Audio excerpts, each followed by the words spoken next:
இன்றைக்கி நான் பன்னீர் கிரேவி செய்ய போகிறேன். வாங்க எப்படி செய்கிறதுன்னு பார்க்கலாம். பன்னீர் எடுத்திருக்கேன்.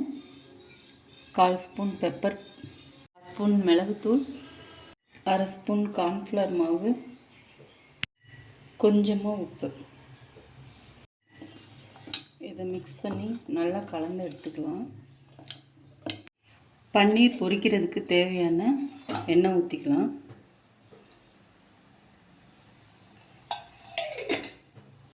பன்னீரை எடுத்து போட்டுக்கலாம். இது தனி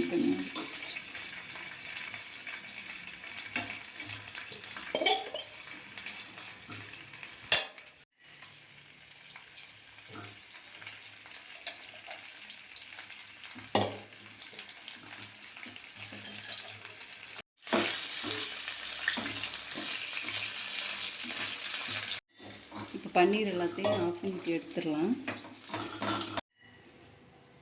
இப்போ இதில் வெங்காயம் சேர்த்துக்கலாம்.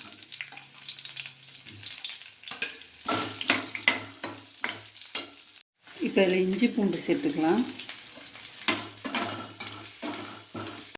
பச்சை மிளகா, தக்காளி சேர்த்து வதக்கிக்கலாம். ஆஃப் பண்ணிட்டேன். இது நல்லா ஆற விட்டு அப்புறம் அரைச்சி எடுத்துக்கலாம். நான் வதக்கின எல்லாத்தையும் சேர்த்தேன் மிக்ஸி ஜாரில். இப்போ இதில் கொஞ்சமாக கொத்தமல்லி, புதினா கொஞ்சம் கம்மியாகவே எடுங்க. அதோடு இந்த தயிர் எல்லாத்தையும் சேர்த்து அரைச்சி எடுத்துக்கிறேன்.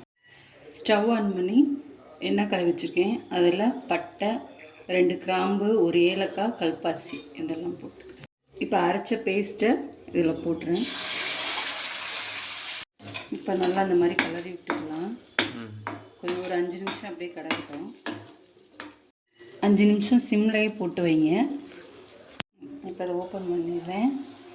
மசாலா சேர்த்துக்கலாம். இப்போ 1 ஸ்பூன் மிளகாய்த்தூள், 1/2 ஸ்பூன் மிளகுத்தூள், 1/2 ஸ்பூன் கரம் மசாலா, 1 ஸ்பூன் தனியாத்தூள், தேவையான அளவு உப்பு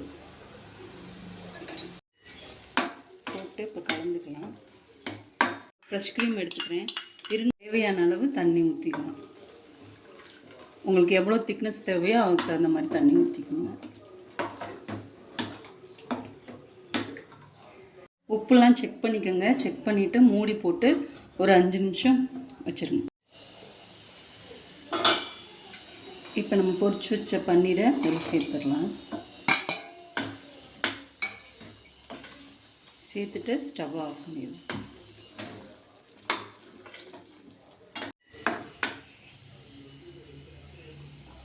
பன்னீர் கிரேவி ரெடி ஆயிடுச்சு.